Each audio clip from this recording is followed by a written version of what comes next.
तो फर्स्ट देखते हैं विश्व ओजोन दिवस। ठीक है, ओजोन दिवस 16 सितंबर को होता है। 16 सितंबर 1987 को ओजोन परत के संरक्षण के लिए एक यूनाइटेड नेशन महासभा द्वारा एक हस्ताक्षर किया गया था कि इसे एक प्रोटोकॉल के तहत यूनाइटेड नेशन महासभा में हस्ताक्षर किया गया कि जो ओजोन की परत है उसकी सुरक्षा के हिसाब से। ठीक है, तो ओजोन परत के बारे में ज़रा जान लेते हैं कि ओजोन परत क्या है। तो आपसे एक पूछा जाए कि विश्व ओजोन दिवस कब मनाया जाता है, तो 16 सितंबर। तो 16 सितंबर 1987 में यूनाइटेड महासभा द्वारा हस्ताक्षर किया गया था और हर साल से ये तब से मनाया जा रहा है। ओजोन परत के बारे में जान लेते हैं। तो समताप मंडल में पृथ्वी से लगभग, क्या बोला गया है, पृथ्वी से लगभग 15 से 35 किलोमीटर के ऊपर ये ओजोन परत होती है। ठीक है, और ये ओजोन परत क्या काम करती है, तो सूर्य से आने वाली पैरागामनी जो किरणें होती हैं उन्हें रोकती है ये। ठीक है, उन्हें यह रोकती है। 1985 की ज्ञात है कि सैकलिक द्वारा आर्कटिक महाद्वीप में परत में छिद्र हो गया था, मतलब छेद हो गया था। तो वो धीरे धीरे समय के हिसाब से बढ़ता जा रहा है। तो ये 1985 से ही बाद में शुरुआत हुई है, तो इसलिए इसको ध्यान में देते हुए 1987 से इसके ध्यान रखा जा रहा है। ओजोन गैस मापन जो पद्धति है उसको डांसन कहते हैं। ठीक है, ये याद रखिएगा। नेक्स्ट है ऑपरेशन पोलो। तो ऑपरेशन पोलो की 75वीं वर्षगांठ गई है अभी 13 सितंबर को। तो उस हिसाब से 13 सितंबर 1948 को ये ऑपरेशन पोलो चलाया गया था हैदराबाद के ऊपर। जो हैदराबाद के निजाम थे मीर उस्मानी, जैसे जम्मू कश्मीर, जूनागढ़ और हैदराबाद ने मना कर दिया था कि हम भारत के साथ नहीं जुड़ेंगे, तो हैदराबाद को जोड़ने के लिए ऑपरेशन पोलो चलाया गया था। ठीक है, तो ऑपरेशन पोलो उसकी याद में मनाया जाता है 75वीं वर्षगांठ 13 सितंबर हैदराबाद के लिए। और जूनागढ़ रियासत को भारत के साथ विलय के लिए जनमत संग्रह किया गया था। ठीक है, और जम्मू कश्मीर को विलय पत्र द्वारा। नेक्स्ट क्वेश्चन है स्पेन भारत को 16 परिवहन, कितने नंबर, 16 C-295 MW विमान देने वाला है। कितने, 16 C-295 MW विमान सौंपने वाला है। ये एक सवाल साइंटिस्ट एंड टेक या इंटरनेशनल करंट अफेयर्स के ऊपर से आ सकता है। फिर बाद में यशोभूमि, एक ये करंट अफेयर्स मोस्ट IMP में ले लीजिएगा क्योंकि ये पूछा जाएगा। यशोभूमि जो द्वारका कहाँ पर है, नई दिल्ली। देखिए द्वारका दो जगह है, एक गुजरात में द्वारका नाम का जगह है, कृष्ण भगवान का बहुत प्रतिष्ठित मंदिर है। ये वो द्वारका नहीं है, लेकिन दिल्ली का एक इलाका है द्वारका। वहाँ द्वारका में यशोभूमि एक स्टेडियम कह सकते हैं या एक हॉल बनाया गया है जो देश का सबसे बड़ा LED कन्वेंशन सेंटर है। LED कन्वेंशन सेंटर है, तो इसलिए ये सवाल बन सकता है जिसका प्रधानमंत्री मोदी जी ने उद्घाटन किया है। और ये विश्वकर्मा दिवस के दिन पर अवसर पर विश्वकर्मा दिन में ये उद्घाटन किया उसका। और करीब 13,000 करोड़ रुपये का बहुत सारे योजनाएं भी लागू की हैं। चलिए नेक्स्ट क्वेश्चन देखते हैं। CAG, अब क्या है CAG के बारे में, कंप्यूटर एंड ऑडिटर जनरल, आपको पता ही है। राजभाषा कीर्ति पुरस्कार दिया गया है किसे, CAG विभाग को। ठीक है, गृह मंत्रालय द्वारा। तो CAG जो है उन्हें राजभाषा कीर्ति पुरस्कार दिया गया है गृह मंत्रालय द्वारा। ठीक है, तो राजभाषा कीर्ति पुरस्कार किसे मिला है इस साल, तो याद रखिएगा CAG को। आगे देखते हैं, एक तूफान है, तूफान डैनियल, ये याद रखिएगा, तूफान डैनियल। ये लीबिया में आया है, ठीक है, और इसका नामकरण हुआ है ग्रीस द्वारा। ग्रीस द्वारा तूफान का नाम है डैनियल। डैनियल तूफान लीबिया में जो आया है उसका नाम ग्रीस ने दिया है, ठीक है। तो एक याद रखिएगा, मोस्ट IMP सवाल है। मैंने आगे भी बताया था कि अगर इस तरह के तूफान आते हैं, अगर नाम दिया जाए तो वो सवाल बनता है, अन्यथा ये सवाल नहीं होते। तो ये नाम दे दिया गया है, ग्रीस द्वारा दिया गया है, तो याद रखिएगा। नेक्स्ट सवाल है, UNDF द्वारा रिपोर्ट जारी की गई है, ठीक है, HDI के, जो प्रति व्यक्ति आय, जीवन प्रत्याशन और साक्षरता, इन 3 मायनों पर एक रिपोर्ट प्रकाशित होती है UNDF में, ठीक है। आगे देखते हैं, सिमोना हालेप। सिमोना हालेप ये टेनिस प्लेयर हैं। कहाँ की हैं? रोमानिया की। और ये सवाल इसलिए पूछा जा रहा है क्योंकि एक प्रतिष्ठित नाम है इनका, सिमोना हालेप, जिन्हें 4 साल के लिए बैन किया गया है ड्रॉपिंग के आरोप में। ऐसे भारत के भी योगेंद्र हैं जो रेसलर थे, इस तरह कई लोगों का ड्रॉपिंग टेस्ट में फेल हो जाते हैं तो उन्हें, या फिर ड्रॉपिंग टेस्ट में जब वो फेल होते हैं तो उन्हें सज़ा के तौर पे 4 साल का बैन लगता है। तो इस तरह इनको भी लगा है। तो आपसे एक पूछा जाए कि सिमोना हालेप, जिन्हें अभी हाल फिलहाल में 4 साल का ड्रॉपिंग लगा है, वो किस खेल से हैं? तो टेनिस प्लेयर से, या फिर टेनिस बता दिया जाए, चाल और नाम पूछ लिया जाए। आगे देखते हैं,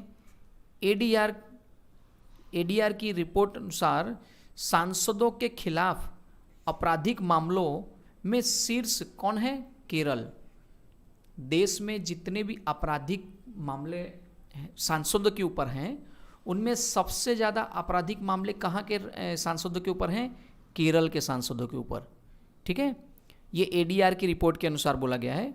और इसमें खास है कि भारत में 40% सांसद जितने हैं उनके खिलाफ आपराधिक मामले हैं। मतलब कि देश में जितने भी सांसद हैं उनमें से 40% ऐसे हैं जिन्हें आम जनता ने चुन के भेजा है और उनके ऊपर गंभीर या जैसे भी आपराधिक मामले हैं। सबसे अमीर आदमी कहा जाए संसद में जो हैं, तो CM कहाँ के? YS जगन मोहन रेड्डी, जो आंध्र प्रदेश के CM हैं, वो सबसे अमीर आदमी हैं इंडिया में सांसदों में।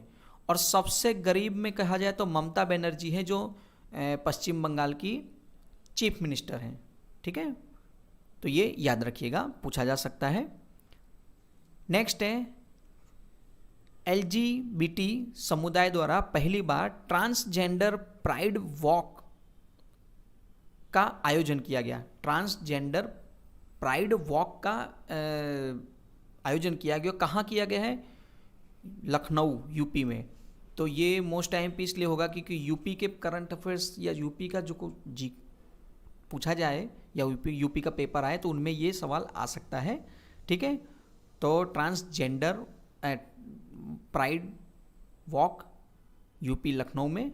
और आपसे पूछा जाए तो एक नोट याद रखिएगा, नवतेज कौर केस में ये सुनाया गया था कि हम समलैंगिकता अपराध नहीं है। ये कहाँ, कौन से धारा में? तो धारा 377 के हिसाब से ये नवतेज कौर केस के द्वारा ये फैसला आया था, ठीक है दोस्तों। मास्टर कार्ड इंडिया का नया चेयरमैन, ये आप न्यू अपॉइंटमेंट में भी लिख सकते हैं। तो मास्टर कार्ड इंडिया जो है, तो मास्टर कार्ड का नए चेयरमैन बने हैं रजनीश कुमार। अब ये रजनीश कुमार कौन है? तो SBI के पूर्व चेयरमैन हैं, ठीक है। SBI से वो रिटायरमेंट हुए और रिटायरमेंट के बाद 1 साल बाद उनको मास्टर कार्ड इंडिया के चेयरमैन बने हैं रजनीश कुमार, ठीक है। एक नेक्स्ट क्वेश्चन है, ये क्वेश्चन UP की परीक्षाओं में पूछा जा सकता है। UP में यूनिटी मॉल, ठीक है, याद रखिएगा एक नाम, यूनिटी मॉल बनाने की मंजूरी मिली है। तो शुरुआत में यूनिटी मॉल कितने बनने जा रहे हैं? 3, जिसमें लखनऊ, आगरा और वाराणसी, ये 3 जगहों पर यूनिटी मॉल खुलेंगे, ठीक है। और फिर धीरे धीरे इसे पूरे सभी जिलों में खोला जाएगा। तो याद रखिएगा, यूनिटी मॉल 3 खुलेंगे, लखनऊ, आगरा और वाराणसी। नेक्स्ट है प्रोजेक्ट अभिनंदन। प्रोजेक्ट अभिनंदन, ये प्रोजेक्ट किसका है?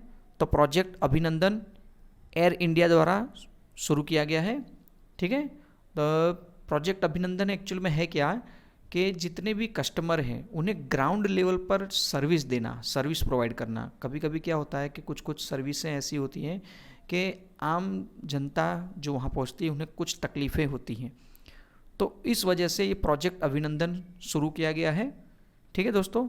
Next, night of the order of arts and letters पुरस्कार, ठीक है। Night of the orders of arts and letters पुरस्कार, ठीक है। ये फ्रांसीसी सरकार द्वारा दिया गया है। और ये आईएमपी क्यों हो रहा है? ये कोई हमारे प्रधानमंत्री मोदी जी को नहीं दिया है, लेकिन एक भारत के नागरिक हैं, फैशन डिजाइनर राहुल मिश्रा। कौन है?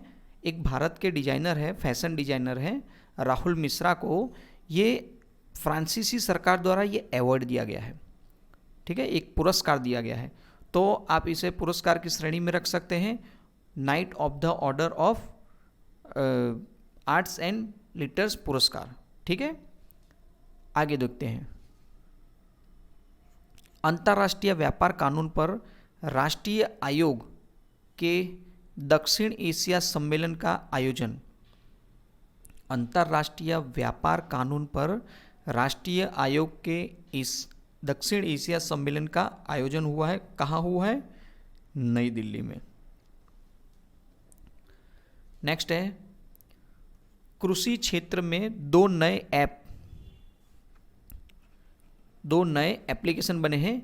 इन एप्लीकेशनों के लिए याद रखिएगा नाम, क्योंकि पोर्टल एप्लीकेशन के बारे में पूछा जा सकता है। किसान ऋण पोर्टल और दूसरा है मौसम सूचना नेटवर्क डाटा सिस्टम, WINDS, ठीक है।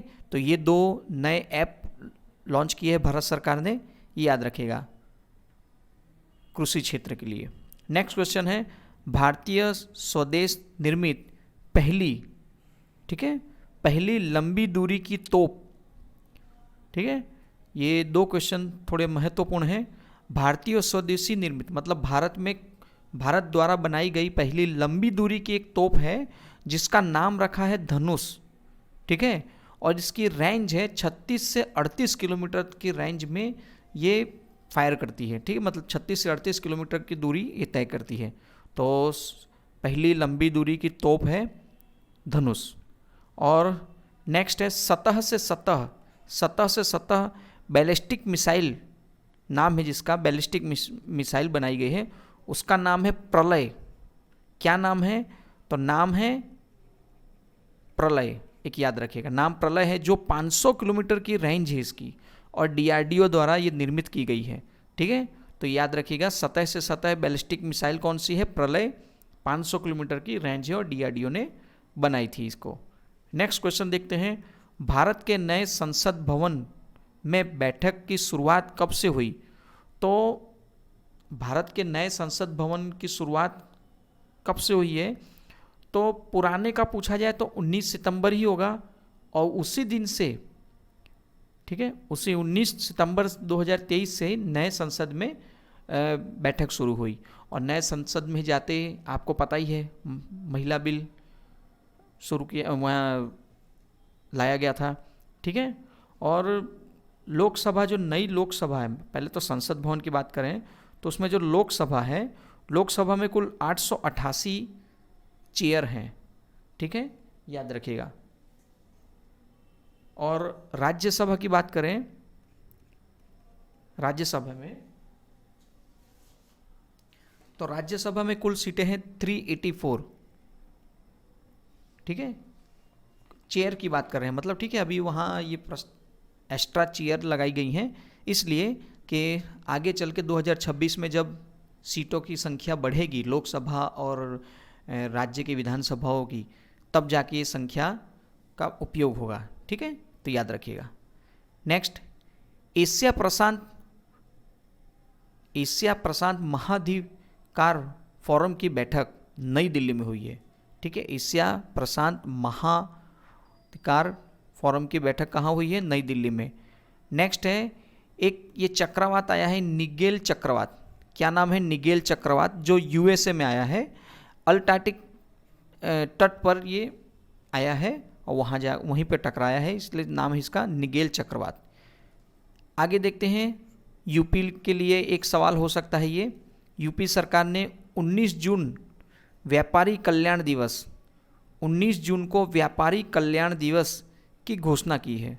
मतलब कर प्रोत्साहन हेतु यह पुरस्कार भी अनाउंस किया है उस दिन के लिए। तो व्यापारी कल्याण दिवस कब मनाया जाएगा यूपी में? 29 जून को। ठीक है, ये घोषित किया गया है। आगे देखते हैं, एक यह सवाल पूछा जा सकता है खनिजों के संदर्भ में कि एक दुर्लभ धातु है वेनेडियम, नाम है वेनेडियम की मौजूदगी का पता चला है और ये दुर्लभ किस्म का धातु है। अलंग कहाँ है? अलंग खंभात की खाड़ी, गुजरात। ठीक है, जहाँ अलंग कहते हैं गुजरात में कि वहाँ बड़े बड़े शिप तोड़े जाते हैं। ठीक है, अलंग। नेक्स्ट देखते हैं, नारी शक्ति वंदन विधेयक। अभी हमने बताया कि महिला आरक्षण बिल जो पास हुआ था, ठीक है, तो वो लागू भी हो गया है। तो लागू मतलब दोनों सदनों में पास हो गया है। अब वो बहुत जल्दी राष्ट्रपति की सिग्नेचर के द्वारा वो आगे कंप्लीट हो जाएगा। तो नारी शक्ति नाम दिया गया है नारी शक्ति वंदन विधेयक 2023। ये याद रखिएगा नाम, महिला आरक्षण बिल जो बोल रहे हैं उसको नारी शक्ति वंदन विधेयक 2023 नाम दिया गया है, जो 19 सितंबर 2023 को नए संसद भवन में लोकसभा में प्रस्तुत किया गया। उसी दिन नए संसद भवन में आगमन हुआ सबका और उसी दिन ये प्रस्तुत किया गया। और 20 सितंबर 2023 बहुमत से, कहाँ पर? बहुमत से लोकसभा में पारित किया गया, जिसमें 254 वोट पड़े हैं पक्ष में और 2 वोट विपक्ष में पड़े हैं। मतलब 2 वोट के लिए, और ये 2 वोट जो डालने वाले हैं वो है AIMI के असुद्दीन ओवैसी के पार्टी के दोनों सदस्य हैं, एक खुद हैं और एक और हैं उनके मेंबर, इन्होंने विपक्ष में वोट किया। इससे 33% आरक्षण मिलेगा महिलाओं को और ये 15 वर्ष हेतु अप्लाई किया गया है। और जैसे जैसे उसमें संशोधन किया जा सकता है वो बाद में समय के हिसाब से आप हमारे सामने आता रहेगा। नेक्स्ट है क्वेश्चन, होयसल मंदिर।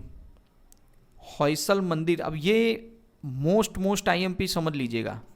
ये एक सवाल है होयसल मंदिर। ये मोस्ट IMP इसलिए है क्योंकि ये पूछा जा सकता है नहीं आएगा। ऐसा कोई पेपर नहीं होगा कि जहाँ ना आए या आएगा। इसलिए 3 मंदिरों का समूह है। कहाँ पर है? कर्नाटक में, बेलर, हेलेम्बिड और सोमनाथपुरा। ये 3 मंदिरों का एक समूह है। ठीक है, याद रखिएगा, 3 मंदिरों का ये समूह है। यूनेस्को विश्व धरोहर सूची में शामिल किया गया है। ठीक है, यूनेस्को विश्व धरोहर की सूची में इन्हें शामिल किया गया है और ये 42वां स्थल है होयसल मंदिर। ठीक है, जो 3 मंदिरों का समूह है, याद रखिएगा। अब ये 42वें नंबर का स्थल है भारत का, यूनेस्को विश्व धरोहर सूची में 42वें नंबर का है। तो इससे पूछा जाए कि इसके पहले का 41वें नंबर का कौन सा है, तो वो था शांति निकेतन। याद रखिएगा, वो था शांति निकेतन। तो ये मोस्ट IMP सवाल हो सकता है, आप इसे अच्छी तरह से करिएगा। सिम्बेक्स एक्सरसाइज, आप सभी जानते हैं कि एक से 2 एक्सरसाइज पूछे जाते हैं। तो सिम्बेक्स एक्सरसाइज भारत और सिंगापुर के बीच में होता है और नौसेना इसमें पार्टिसिपेट करती है, भारतीय नौसेना और सिंगापुर की नौसेना। तो सिम्बेक्स एक्सरसाइज याद रखिएगा। नेक्स्ट है भारत विज्ञान पुरस्कार, ये एक मोस्ट आईएमपी क्वेश्चन इसलिए हो सकता है क्योंकि ये अब पूछा जाएगा। राष्ट्रीय विज्ञान पुरस्कार, ठीक है, राष्ट्रीय विज्ञान पुरस्कार पद्म पुरस्कार की तर्ज पर दिया जाएगा। जिस तरह पद्म पुरस्कार देते हैं उसी तरह इसको भी दिया जाएगा, ठीक है। और 4 श्रेणियों में इसे बांटा गया है। विज्ञान रत्न, विज्ञान श्री, विज्ञान युवा शांति स्वरूप भटनागर पुरस्कार जिनकी उम्र 45 से कम होनी चाहिए, और ये विज्ञान टीम मतलब कि तीन कम से कम 3 या 3 से अधिक लोग मिलके जो काम कर रहे हैं विज्ञान के क्षेत्र में, तो उन्हें को एक टीम के तौर पर पुरस्कार मिलेगा। तो इस तरह 4 श्रेणियां बांटी गई हैं, विज्ञान रत्न, विज्ञान श्री, विज्ञान युवा और विज्ञान टीम, ठीक है। विज्ञान युवा में जो शांति स्वरूप भटनागर के रूप में देना है उसे 45 साल से कम होनी चाहिए, और विज्ञान टीम उसमें कम से कम 3 और 3 से अधिक होने चाहिए।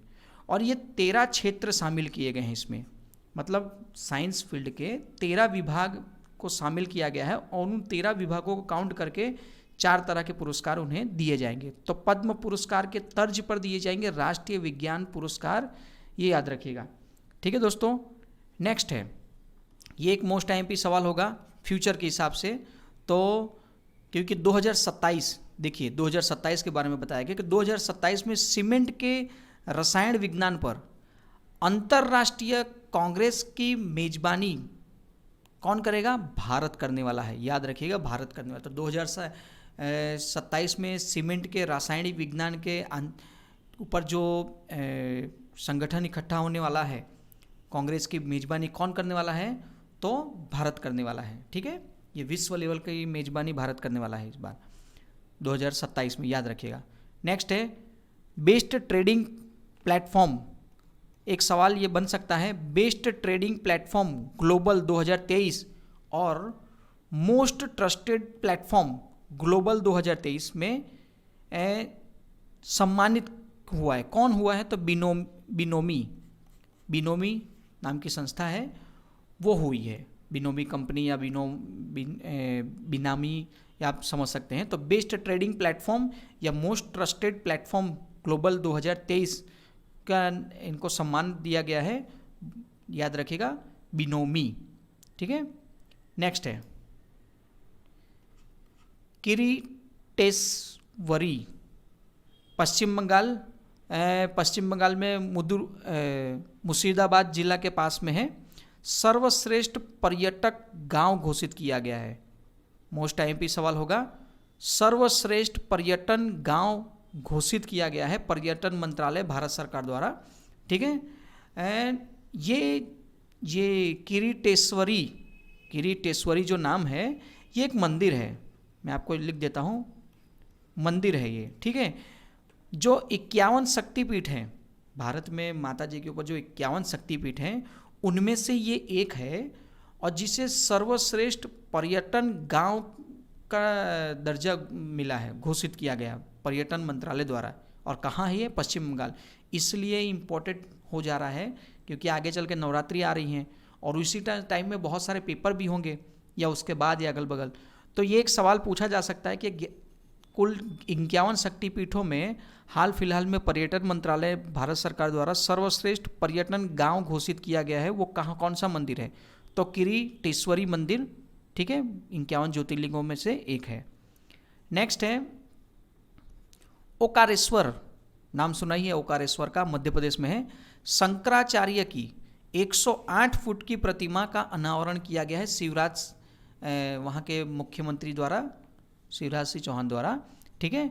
ओकारेश्वर में 108 फुट की प्रतिमा का अनावरण किया है। किनका किया है? शंकराचार्य जी का, याद रखिएगा। एक ये स्टैटिक पार्ट हो सकता है, लेकिन करंट में भी ये पूछा जा सकता है। आयुष्मान भारत योजना